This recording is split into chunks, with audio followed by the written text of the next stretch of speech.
நம்ம இன்னைக்கு திருவாதிரை நோம்புக்கு செய்கிற திருவாதிரை களியோட ரெசிபி தான் பார்க்க போகிறோம். இதை செய்யும் போது எனக்கு சேலம் ஸ்பெஷல் வெண்ணெய் புட்டு ஞாபகம் வந்துச்சு. ஸோ வீட்டுக்கு வீடு சில மாற்றங்கள் இருக்கும் ரெசிபியில். இந்த வீடியோ ஃபுல்லாக பாருங்கள். இதுக்கு நம்ம சேனல் சப்ஸ்கிரைப் பண்ணால் மறக்காம சப்ஸ்கிரைப் பண்ணிக்கோங்க. நோட்டிஃபிகேஷன் பிளைக்கானே ஆன் பண்ணிக்கோங்க.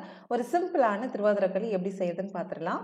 ஒரு பவுலில் நம்ம 1 கப் பச்சரிசி மாவு எடுத்துக்க போகிறோம். நான் கடையில் வாங்கின 1 கப் மாவு எடுத்திருக்கேன்.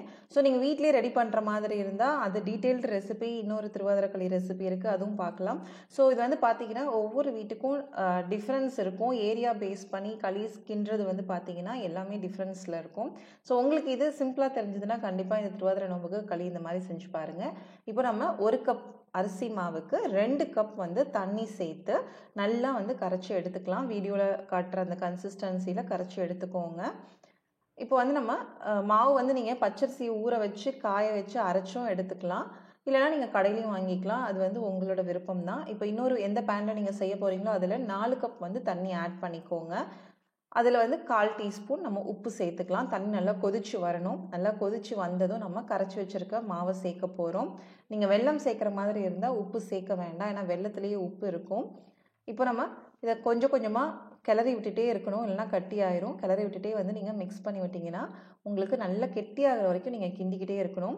கை விடாமல் கிண்டணும், இல்லைனா நீங்கள் எல்லா பக்கமும் உங்களுக்கு தெறிக்க ஆரம்பிச்சிடும். தண்ணி தொட்டு அதை இந்த அரிசி மாவு வெந்துட்டுருக்கிறதுல கை வச்சிங்க அப்படின்னா கையில் ஒட்டக்கூடாது. அந்த ஸ்டேஜில் வரும்போது நீங்கள் நாட்டு சக்கரை இல்லைனா வெல்லம் ஆட் பண்ணிக்கோங்க. இப்போ எல்லாத்தையும் நல்லா மிக்ஸ் பண்ணி நல்லா பிளெண்ட் ஆகணும். அந்த வெல்லமும் அரிசி மாவும் நல்லா பிளெண்ட் ஆகி உங்களுக்கு நல்லா அல்வா பதத்துக்கு வரும். இப்போ நம்ம ஏலக்காய் தூள் 1 டீஸ்பூன் சேர்த்துக்கலாம். நம்ம ஏலக்காய் பொடி சேர்த்து நல்லா மிக்ஸ் பண்ணி விட்டுக்கலாம்.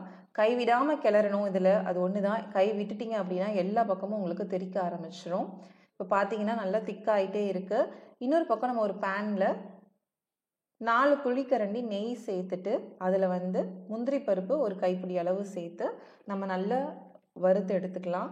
நார்மலாக நம்ம எல்லா ஸ்வீட்டுக்கும் எப்படி முந்திரி பருப்பு வறுத்து ஆட் பண்ணுவோமோ அதே மாதிரி நம்ம ரோஸ்ட் பண்ணிவிட்டு அந்த நெய்யோடு அப்படியே நம்ம களியில் ஆட் பண்ண போகிறோம். ஸோ ஃபைனலாக எனக்கு என்ன வந்துச்சுன்னா, இது அல்வாவா இல்லைனா களியானே அந்த டிஃப்ரென்ஸ் இல்லை, அந்தளவுக்கு சூப்பராக இருந்துச்சு. இப்போ நம்ம நெய்யோடு ஆட் பண்ணிட்டோம். ஆட் பண்ணிவிட்டு நல்லா ஒரு 5 to 10 மினிட்ஸ் மீடியம் ஃப்ளேமில் கிளறி விட்டுட்டே இருந்தீங்கன்னா சூப்பரான திருவாதிரை களி ரெடி ஆயிடுச்சு. ஸோ இது இங்கே செய்கிற ரெசிபி. நீங்கள் உங்கள் வீட்டில் திருவாதிரை களி எப்படி செய்வீங்க அப்படின்றதையும் கமெண்ட்ஸில் முடிஞ்சால் ஷேர் பண்ணுங்கள். ஏன்னா எல்லாருமே ஒரே மாதிரி கண்டிப்பாக இதை பண்ணியிருக்க மாட்டீங்க.